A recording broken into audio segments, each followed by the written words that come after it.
ಇಡೀ ದೇಶದ ಎಲ್ಲ ಟಿವಿ ಒಳಗೆ ಎಲ್ಲ ಪೇಪರ್ನಾಗ ಕೋವಿಡ್ ಭಾರತಕ್ಕೆ ಬಂದ ನಂತರ ಕೋಟ್ಯಾಂತರ ಜನ ಸಾಯ್ತಾರೆ. ಆ ಕೋಟ್ಯಾಂತರ ಜನ ಸತ್ತ ನಂತರ ಮೋದಿ ಜನಪ್ರಿಯತೆ ಕಮ್ಮಿ ಆಕೈತಿ, ನಾವು ಅಧಿಕಾರಕ್ಕೆ ಬರ್ತೀವಿ. ಇದೇ ಲೆಕ್ಕನ ಹಾಕತ್ತೆ. ಜನರ ಹೆಣದ ಮೇಲೆ ರಾಜಕಾರಣ ಮಾಡಲಿಕ್ಕೆ ಸಿದ್ಧರಾಗಿ ನಿಂತಹ ಒಂದು ಪಾರ್ಟಿ ಅದು ಕಾಂಗ್ರೆಸ್ ಪಾರ್ಟಿ ಸ್ನೇಹಿತರೆ. ಹಾಗಾಗಿ ನಮಗೂ ಆತಂಕ ಉಂಟಾಗಿತ್ತು. ನಾನು ಒಂದ್ಸತಿ ಪ್ರಧಾನಮಂತ್ರಿ ಅವ್ರನ್ನ ಕೇಳಿದೆ, ಹೆಂಗ್ ಮಾಡೋದು ನಿರ್ವಹಿಸುತ್ತಿದೆ ನಾನು. ಪ್ರಧಾನಮಂತ್ರಿಗಳು ಹೇಳಿದ್ದು ಬಹಳ ಕಠಿಣ ಅದ, ಆದ್ರೆ ಒಂದು ಮಾತ್ರ ಮಾಡಲಿಕ್ಕೆ ಸಾಧ್ಯ ಅದ, ನಮ್ಮ ಎಲ್ಲರಿಗೂ ನಾವು ಲಸಿಕೆಯನ್ನು ಹಾಕಿಸ್ಬೇಕು, ವ್ಯಾಕ್ಸಿನ್. ನಾನು ಕೇಳಿದೆ, ನಮ್ಮ ದೇಶದಾಗ ಒಂದು ವ್ಯಾಕ್ಸಿನ್ ಆಗುದಿಲ್ಲ. ನಿಮ್ಮ ಪೋಲಿಯೋ ಲಸಿಕೆ ಹಾಕ್ತಾರೆ, ನಿಮ್ಮ ಮಕ್ಕಳಿಗೆ ದಡಾರದ ಲಸಿಕೆ ಹಾಕ್ತಾರ, ಚಿಕನ್ ಪಾಕ್ಸ್ ಹಾಕ್ತಾರ, ಟೈಫಾಯ್ಡ್ ಹಾಕ್ತಾರ, ಕರುಳು ಬೇನೆ ಬರಬಾರ್ದಂತ ಹಾಕ್ತಾರ. ತಿಂಗಳ ಒಂದೊಂದು ವ್ಯಾಕ್ಸಿನ್ ಹಾಕ್ತಾರಲ್ಲಿ ಮಕ್ಕಳಿಗೆ. ಆ ಒಂದು ವ್ಯಾಕ್ಸಿನ್ ನಮ್ಮ ದೇಶದಾಗ ತಯಾರಾಗುದಿಲ್ಲ. ಟೈಫಾಯ್ಡ್ ಅನ್ನು ದೊಡ್ಡವರು ಹಾಕ್ಸೋತಾರ, ಕರಳು ಬೇನೆದು ಅಂದ್ರೆ ಹೆಪಟೈಟಿಸ್ ಬಿ ದೊಡ್ಡವರು ಹಾಕ್ಸೋತಾರ. ಆದ್ರೆ ಒಂದು ವ್ಯಾಕ್ಸಿನ್ ನಮ್ಮ ದೇಶದಾಗ ತಯಾರಾಗುದಿಲ್ಲ.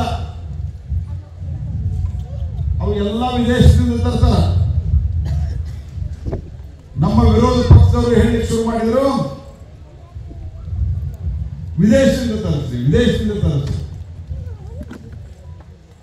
ಯಾಕೆ ವಿದೇಶದಿಂದ ತರಿಸ್ಬೇಕು? ಇವರಿಗೆ ಕಮಿಷನ್ ಹೊಡ್ಲಿಕ್ಕೆ ಕೊಡಬೇಕು ರಾಜ್ಯ ಸರ್ಕಾರದವರಿಗೆ.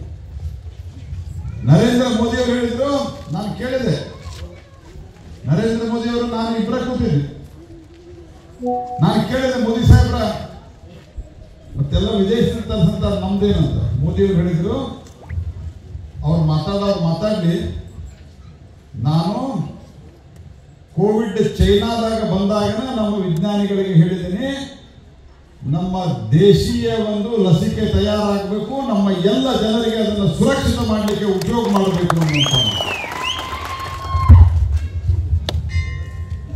ನನಗೆ ಇನ್ನೊಂದು ಮಾತು ಹೇಳಿದ್ರು ಅವರು, ಇದು ಜನವರಿ ಒಳಗೆ ನನಗವರಿಗೆ ಮಾತಾಡೋದು. ಯಾವ ದಿವಸ ಅಮೆರಿಕಾದಾಗ ಕೋವಿಡ್ ಲಸಿಕೆಯನ್ನು ಹಾಕ್ತಾರ ಅದ ದಿವಸ ಭಾರತದಲ್ಲಿ ಹಾಕ್ತೀನಿ ನಾನು, ಅಮೆರಿಕಾಕ್ಕೆ ನಾವೇನು ಕಮ್ಮಿ ಇಲ್ಲ ಅನ್ನೋದನ್ನು ನಾವು ಸಿದ್ಧ ಮಾಡೋಣ ಅನ್ನೋ ಮಾತನ್ನು.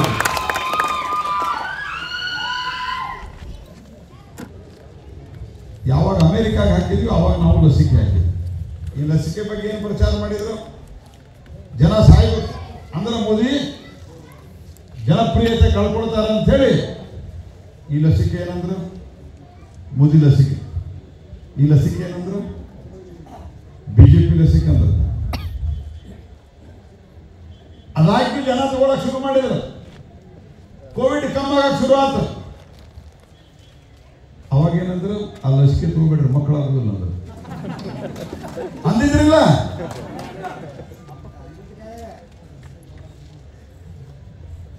ನಾ ಕಾಂಗ್ರೆಸ್ನವ್ರಿಗೆ ಮಕ್ಕಳಾದವ್ರಿಗೆ ಎಲ್ಲ ಕೇಳಿದೆ, ಲಸಿಕೆ ಹಾಕ್ಸ್ಕೊಂಡಿದ್ರೆ ಇಲ್ಲ, ಹಾಕ್ಸ್ಕೊಂಡಿದ್ದು ಮತ್ತೆ ಹೆಂಗಾದ್ರು ಅಂತ ಕೇಳಿದ್ನ.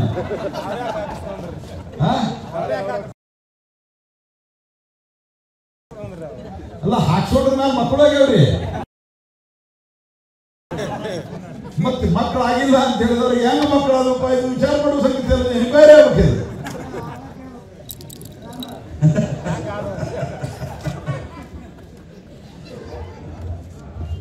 ದೇಶದ ಜಗತ್ತಿನೊಳಗೆ ಅನೇಕ ದೇಶದೊಳಗ, ನಾ ಆಸ್ಟ್ರೇಲಿಯಾಕ್ಕೆ ಹೋಗಿದ್ದೆ. ಒಂದೂವರೆ ವರ್ಷದಿಂದ 1 ಕೋಟಿ ವ್ಯಾಕ್ಸಿನ್ ಹಾಕಿರ್ಲಿಲ್ಲ. ಎಷ್ಟು? 1 ಕೋಟಿ. ನಮ್ಮ ದೇಶದಾಗ 240 ಕೋಟಿ ಹಾಕಿವ್ರಿ ನಾವು. ಅಂದ್ರೆ 240 ಆಸ್ಟ್ರೇಲಿಯಾದಷ್ಟು ಲಸಿಕೆ ಹಾಕಿವಿ ನಾವು. ಅನೇಕ ದೇಶದಾಗ, ಇಂಗ್ಲೆಂಡ್ದಾಗ, ಅಮೆರಿಕಾದಾಗ ಪೂರಾ ವ್ಯಾಕ್ಸಿನ್ ಆಗಿಲ್ಲ. ಆದ್ರೆ ಜನರ ವಿಶ್ವಾಸ ನರೇಂದ್ರ ಮೋದಿ ಅವರ ಮೇಲಿತ್ತು. ನಮ್ಮ ದೇಶದೊಳಗಲ್ಲ, 60 ದೇಶದ ಜನರ ಪ್ರಾಣವನ್ನು ಉಳಿಸಿದಂತ ಕೀರ್ತಿ ಅದು ನರೇಂದ್ರ ಮೋದಿ ಅವರಿಗೆ ಸಲ್ಲುತ್ತದೆ. ದೇಶದ ಆರ್ಥಿಕತೆಯನ್ನ ಪಕ್ಕಕ್ಕಿಟ್ಟು ಆ ಸಂದರ್ಭದಲ್ಲಿ ಯಾರು ಜನರ ಜೀವವನ್ನು ಉಳಿಸಿ ಅವಾಗ ಗ್ಯಾಸ್ ಸಿಲಿಂಡರ್ ಫ್ರೀ, ಅಕ್ಕಿ ಫ್ರೀ, ಮೇಲೆ 500 ರೂಪಾಯಿ ಅಕೌಂಟ್ಗೆ ಹಾಕಿದಂತ ಪುಣ್ಯಾತ್ಮ ಓಟ್ ಹಾಕ್ಬೇಕು. 10 kg ಅಕ್ಕಿ ಬೇಕಾ ಬೇಡವಾ, ಬೇಕಾ ಬೇಡವಾ, ಎಲ್ಲರಿಗೂ ಫ್ರೀ. ಹೆಣ್ಣಿಗಿದ್ರು ಬರೋಬ್ಬರಿ ಐತೆ.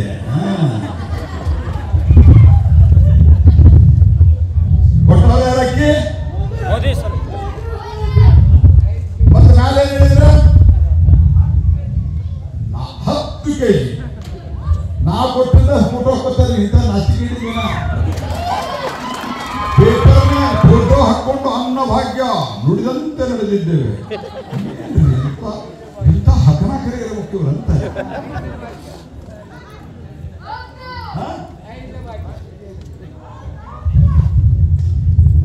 ಆಮೇಲೆ ಏನೈತೆ ರೊಕ್ಕ ಕೊಡ್ತೀವಿ ಅಂದ್ರೆ ಬರಾಕದ ರೊಕ್ಕ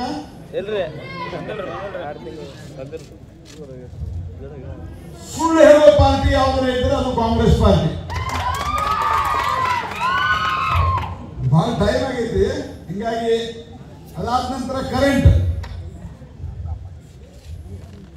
ಕಾಕಾ ಪಾಟೀಲ ನಿನಗೂ ಫ್ರೀ, ಮಹದೇವಪ್ಪ ನಿನಗೂ ಫ್ರೀ. ಕರೆಂಟ್ ಬಂದ್ ಮಾಡ್ಬಿಡ್ತಾರೆ. ಯಾಕಂದ್ರೆ ಬಿಲ್ ಅವ್ರು ತುಂಬಕ್ಕಾಗತ್ತೆ ನೋಡ್ರಿ. ಕರೆಂಟ್ ನಿಂತು ಬಿಲ್ ಅವ್ರದ್ದು ಹಾಕತ್ತೆ ಅಂತ ಗೊತ್ತಾದ ಕೂಡಲೇ ದುಡ್ಡು ತುಂಬಾ ದುಡ್ಡು ಇವ್ರ ಕಡೆ ಪಾಪರಾಗ್ಯಾರ.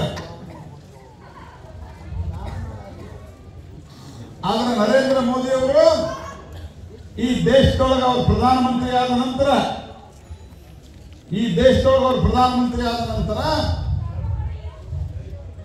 ಈ ದೇಶದೊಳಗೆ ಎಷ್ಟು ವಿದ್ಯುತ್ ನಾವು ಸುಳ್ಳು ಪಳ್ಳು ಹೇಳಿ ರಾಜಕಾರಣ ಮಾಡಿಲ್ಲ.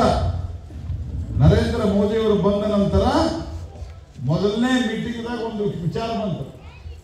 ಆ ಮೊದಲನೇ ಮೀಟಿಂಗ್ದಾಗ ಬಂದಂತ ವಿಚಾರ ಏನಂದ್ರೆ ಈ ದೇಶದೊಳಗ ಎಷ್ಟು ಹಳ್ಳಿಗೆ ವಿದ್ಯುತ್ ಸಂಪರ್ಕ ಇಲ್ಲ ಅಂತ ಲೆಕ್ಕ ತೆಗೆದು 18,100 ಹಳ್ಳಿಗೆ ವಿದ್ಯುತ್ ಸಂಪರ್ಕ ಇರಲಿಲ್ಲ. ನರೇಂದ್ರ ಮೋದಿ ಆಡಳಿತ ವಹಿಸಿಕೊಂಡಾಗ 65 ವರ್ಷ ಆಗಿತ್ತು. 65 ವರ್ಷ ಆದಾಗ 18,100 ಹಳ್ಳಿಗೆ ವಿದ್ಯುತ್ ಇರಲಿಲ್ಲ. ನರೇಂದ್ರ ಮೋದಿ ಬಂದ ನಂತರ ಎಲ್ಲ ಕಡೆ ವಿದ್ಯುತ್ ತಂತಿಯನ್ನು ಹಾಕಿರುವಂತಹ ಪುಣ್ಯಾತ್ಮ ಮತ್ತು ಜಗತ್ ನಮ್ಮ ದೇಶಕ್ಕೆ ಎಷ್ಟು ಬೇಕು ಅದಕ್ಕಿಂತ ಹೆಚ್ಚಿನ ಕರೆಂಟ್ ಉತ್ಪಾದನೆಯನ್ನು ಮಾಡಿ ಇವತ್ತು ಲೈಟ್ ಹತ್ತ ಬಂದ್ರ ನೀವೇ ಆಶೀರ್ವಾದ ಮಾಡಿ ನನಗೆ 4ನೇ ಸರ್ತಿ ಆಶೀರ್ವಾದ ಮಾಡಿ ಕಳಿಸಿದ್ರಿ. ನಾವು ಕಲ್ಲಿದ್ದಲು ಉತ್ಪಾದನೆಯನ್ನು ಡಬಲ್ ಮಾಡಿ ಎಲ್ಲ ಇವಕ್ಕೂ ಕಲ್ಲಿದ್ದಲು ಕೊಟ್ವಿ. ನರೇಂದ್ರ ಮೋದಿ ಒಂದೇ ಮಾತು ಹೇಳ್ತಾರೆ ನನಗ, ತಮ್ಮ ನಿನಗೆ ಕಲ್ಲಿದ್ದಲು ಇಲಾಖೆ ಅಂದ್ರೆ ಇಲೆಕ್ಟ್ರಿಸಿಟಿ ಇಲಾಖೆ ಇದ್ದಂಗಿದೆ. ಈ ಕಲ್ಲಿದ್ದು ಹೈಯೆಸ್ಟ್ ಉತ್ಪಾದನೆ ಮಾಡು, ದೇಶದ ಪ್ರತಿ ಹಳ್ಳಿ ಒಳಗೆ 24 ತಾಸು ಕರೆಂಟ್ ಹತ್ತಬೇಕು, ಬಡವರಿಗೆ ಕಮ್ಮಿ ದರದಲ್ಲಿ ಕೊಡಬೇಕು, ಶ್ರೀಮಂತರಿಗೆ ಸಾಮಾನ್ಯ ದರದಲ್ಲಿ ಕೊಡಬೇಕು. ಎಲ್ಲರೂ ರಾತ್ರಿಯ ಆಗಿರಲಿ ಹಗಲಿರಲಿ ವಿದ್ಯುತ್ ಎಲ್ಲರಲ್ಲೂ ಇರಬೇಕು. ಬೇಸಿಗೆ ಒಳಗ ಫ್ಯಾನ್ ಇರಬೇಕು, ಥಂಡಿ ಒಳಗ ಲೈಟ್ ಇರಬೇಕು. ಬಾಗಿಲ ಬಂದ್ ಮಾಡಿದ್ರೆ ಥಂಡಿ ಹತ್ತಬಾರದು ಅನ್ನುವಂತಹ ಮಾತನ್ನು ಹೇಳಿದ್ರು. ಇವತ್ತು ದೇಶದಾಗ ಎಷ್ಟು ವಿದ್ಯುತ್ ಬೇಕು ಅದಕ್ಕಿಂತ ಜಾಸ್ತಿ ವಿದ್ಯುತ್ ಮಾಡಿದ್ದಾರೆ. ಒಂದು ನೀತಿ ಇರಬೇಕು. ಬರೇ ಸುಳ್ಳು ಹೇಳುದು. ನಾವು ಬಂದ ಕೂಡಲೇ ಸ್ವಸಹಾಯ ಗುಂಪದ ಎಲ್ಲ ಸಾಲ ಮನ್ನಾ ಅಂತಂದ್ರೆ ಮಾಡಿದ್ರೆ, ಬಡ್ಡಿ ಮನ್ನಾ ಮಾಡ್ಯಾರ. ಇವೆಲ್ಲ ಗ್ಯಾರಂಟಿ ನೀವು ಹೇಳ್ತೀನಿ ನಿಮ್ಗೆ. ಇವತ್ತ ಬರೆದಿಟ್ಟಿವ್ರಿ, ನಾ ರೆಕಾರ್ಡ್ ಮಾಡ್ಕೊಳ್ಳೋದು. ನಾಳೆ ಇಲೆಕ್ಷನ್ ಮುಗಿತಂದ್ರೆ ಅಷ್ಟು ಬಂದಿವು. ನಿನ್ನೆ ವಿಜಯವಾಣಿ ನೋಡಿದ್ರಿಲ್ಲ, ರೊಕ್ಕ ಇಲ್ಲಿ ಇವ್ರ ಕಡೆ ದಿವಾಳಿ ದಿವಾಳಿ ಕೇರಳ ಇದೆ, ಸೆಕೆಂಡ್ ಕೇರಳ ಇದೆ. ಆದ್ದರಿಂದ ಸ್ನೇಹಿತರೆ, ದೇಶದ ಸುರಕ್ಷತೆಯ ಬಗ್ಗೆ ಮಾತನಾಡಿದ್ದಾರೆ. ಇವತ್ತು ಚೈನಾ ಖಾತ್ರಿ ಆಗ್ಯದ, ಪಾಕಿಸ್ತಾನ ಖಾತ್ರಿ ಆಗ್ಯದ, ಎಲ್ಲ ದೇಶಗಳಿಗೆ ಖಾತ್ರಿ ಆಗ್ಯದ. ಜಗತ್ತಿನೊಳಗ ಭಾರತ ಮುಂಚೂಣಿಯಲ್ಲಿ ಬರ್ತದಂತ ಚೈನಾ ಇವತ್ತು ವಿಜಯವಾಣಿ ಪತ್ರಿಕೆ ಕನ್ನಡದಾಗ ಬಂದದ. ಹೋದ್ರೆ ಆ ಆರ್ಟಿಫಿಷಿಯಲ್ ಇಂಟೆಲಿಜೆನ್ಸ್ ಅನ್ನುವಂಥದ್ದು ಬಂದದ. ಅದರ ಮೂಲಕ ನರೇಂದ್ರ ಮೋದಿಯನ್ನು ಹೆಂಗ ಸೋಲಿಸಬೇಕು ಅಂತ ಚೀನಾ ಪ್ಲಾನ್ ಮಾಡ್ತಾ ಇದೆ. ಅದರ ಜೊತೆಗೆ ಕಾಂಗ್ರೆಸ್ನವರ ಕೈ ಇದೆ ಅನ್ನುವಂತ ಆರೋಪವನ್ನು ನಾವು ಮಾಡ್ತಾ ಇದ್ದೀವಿ. ವಿದೇಶಿಗರ ಜೊತೆ ಕೂಡಿ ನರೇಂದ್ರ ಮೋದಿ ಸೋಲಿಸುವಂತ ಪ್ರಯತ್ನವನ್ನ ಮಾಡ್ತಾ ಇದ್ದಾರೆ. ನಂಬರ್ 1 ಆಗಬಾರದು. ನರೇಂದ್ರ ಮೋದಿ ಇದೇ ರೀತಿ ಮುಂದುವರಿದ್ರೆ ನಾನು ನಿಮ್ಗೊಂದು ಮಾತು, ಕೊನೆಯದಾಗಿ ಒಂದು ಮಾತು ಹೇಳ್ತೇನೆ. ನಾ ಇವತ್ತಿಲ್ಲಿ ದೇವಸ್ಥಾನದ ಮುಂದೆ ನಿಂತು ಹೇಳಿದ್ದನ್ನು ನೆನಪಿಟ್ಟುಕೊರಿ. ಬರುವ 10 ರಿಂದ 15 ವರ್ಷದೊಳಗೆ ಹಂತ ಹಂತವಾಗಿ ಈ ದೇಶದಲ್ಲಿರುವಂತಹ ಸಂಪೂರ್ಣವಾದಂತಹ ಬಡತನ ನಿರ್ಮೂಲನೆಗೆ ಮೋದಿ ಅವರೊಂದು ಬಹುದೊಡ್ಡ ಪ್ಲಾನ್ ಅನ್ನು ಹಾಕಿದ್ದಾರೆ. ಬಹಳ ದೊಡ್ಡ ಯೋಜನೆ ಇದೆ. ಅದಕ್ಕೆ ಮೊನ್ನೆ ಮೋದಿ ಅವರು ಹೇಳಿದರು, ಇದು ಈಗ ಟ್ರೈಲರ್ 10 ವರ್ಷದ್ದು, ಪಿಕ್ಚರ್ ಬಾಕಿ ಅಂತ ಹೇಳಿ. ಒಂದು ನಯಾ ಪೈಸಾ ಭ್ರಷ್ಟಾಚಾರದಿಂದ ಆಡಳಿತವನ್ನು ನಡೆಸಿದಂತಹ ಕೀರ್ತಿ ಸ್ವತಂತ್ರ ಭಾರತ ಬಂದ ನಂತರ ಯಾವುದಾದ್ರೂ ಒಂದು ಸರ್ಕಾರಕ್ಕಿದ್ರೆ ಅದು ಬಿಜೆಪಿ ನರೇಂದ್ರ ಮೋದಿ ಸರ್ಕಾರ. ಶಂಕರ್ ಪಾಟೀಲ್ ಪ್ರಸ್ತಾಪ ಮಾಡಿದ್ರು, ಬಣ್ಣ ಹಾಕುವುದು, school building, toilet, class room, desk, ಇವೆಲ್ಲ ಸೇರಿದ್ರೆ ಕನಿಷ್ಠ ಪಕ್ಷ 75 ಕೋಟಿ ರೂಪಾಯಿದಷ್ಟು ನಾನು ಪ್ರೈವೇಟ್ ಕಂಪನಿಗಳಿಗೆ ಹೇಳಿ ಡೆಸ್ಕ್ ಬೇಕಂದ್ರೆ ಸಾರಿಗೆ ಡೆಸ್ಕ್. ಯಾಕಂದ್ರೆ ನಮ್ಮ ವಿಭಾಗದಲ್ಲಿ ಅವ್ರು ಅಂದಿಲ್ಲ, ಒಂದು ಕೆಲಸಕ್ಕೆ ಬರ್ತಿರ್ತಾರೆ, ನಾವು ಭ್ರಷ್ಟಾಚಾರ ಮಾಡಲಾರ್ದ ನಾನು ನಿಮ್ಗೆ ಕೆಲಸ ಮಾಡಿಕೊಟ್ಟಿನಿ ದುಡ್ಡು. ಅವ್ರಿಗೆ ಹೇಳಿದೆ, ನಮ್ಮ ಸ್ಕೂಲಿನ ಎಲ್ಲಾ ಸ್ಕೂಲ್ಗಳಿಗೂ ಬಣ್ಣ ಹಚ್ಚಿ ಸ್ವಚ್ಛ ಮಾಡ್ರಿ. ಅದಾದ ನಂತರ ಹೇಳಿದೆ, ಎಲ್ಲಿ ರೂಮ್ ಅವಶ್ಯಕತೆ ಇದೆ ರೂಮ್ ಕಟ್ಟಿಸ್ಕೊಡ್ರಿ, ನಿಮಗೂ ಪುಣ್ಯ ಬರ್ತದ. ಒಂದು ಹುಡುಗ ಒಂದ್ಸರ್ತ ಹೇಳಿದ, ರೂಮ್ ಆತರಿ ಸಾಹೇಬ್ರ ನಮ್ಮ ಶಾಲೆಗೆ ಬೆಂಚೆಯಲ್ಲಿ ನೆಲ ಕೂಡಿಸ್ತಾರಂತ. ನಾ DDP ಅಂತ ಕರೆದು ಕೇಳಿದೆ, ಎಷ್ಟು ಬೆಂಚ್ ಬೇಕಾಗ್ತಾವಂತ. 40,000 ಬೆಂಚ್ ಬೇಕಂತ ಹೇಳಿದ್ರು. ಈಗಾಗಲೇ 30,000 ಬೆಂಚ್ಗಳನ್ನ, ಡೆಸ್ಕ್ಗಳನ್ನ ನಾನು ಪ್ರೈವೇಟ್ ಕಂಪನಿಗಳಿಗೆ ಭಿಕ್ಷೆ ಬೇಡಿ ನಿಮಗೆ ಡೆಸ್ಕ್ ಅನ್ನ ನೀವು ಸ್ಕೂಲಿಗೆ ಕೊಡಿಸಿದ್ದೇನೆ ಸ್ನೇಹಿತರೆ. ರಸ್ತೆಗಳು ಇತ್ಯಾದಿ ಎಲ್ಲ ಬಹಳಷ್ಟು ಆಗಿದ್ದಾವೆ. ಸ್ಮಾರ್ಟ್ ಕ್ಲಾಸ್ ಕೊಟ್ಟಿವಿ, ನಂದಗಢ ಕೊಟ್ಟಿವಿ, ಅಂದ್ರೆ ಅಂಗನವಾಡಿ ಸುಂದರವನ್ನಾಗಿ ಮಾಡಿದ್ದೇವೆ. ಅದಕ್ಕೆ ನಾನು ನಿಮ್ಮ ಆಶೀರ್ವಾದ ಕೇಳಲಿಕ್ಕೆ ಬಂದಿದ್ದೇನೆ ಸ್ನೇಹಿತರೆ.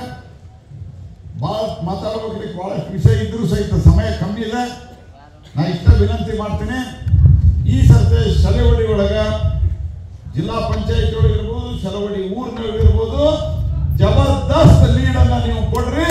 ನಾನು ಈ ಕ್ಷೇತ್ರದಲ್ಲಿ ಮತ್ತು ನಮ್ಮ ಧಾರವಾಡ ಲೋಕಸಭಾ ಕ್ಷೇತ್ರದನ್ನ ಇಡೀ ದೇಶದಲ್ಲೇ ಒಂದು ಮಾಡೆಲ್ ಕ್ಷೇತ್ರವನ್ನು ಮಾಡಲಿಕ್ಕೆ, ಮತ್ತು ಈಗಾಗಲೇ ನಾವೇನು ಕುಡಿಯುವ ನೀರಿನ ಯೋಜನೆಯನ್ನ ಶಂಕರ್ ಪಾಟೀಲ್ ಪ್ರಸ್ತಾಪ ಮಾಡಿದರು.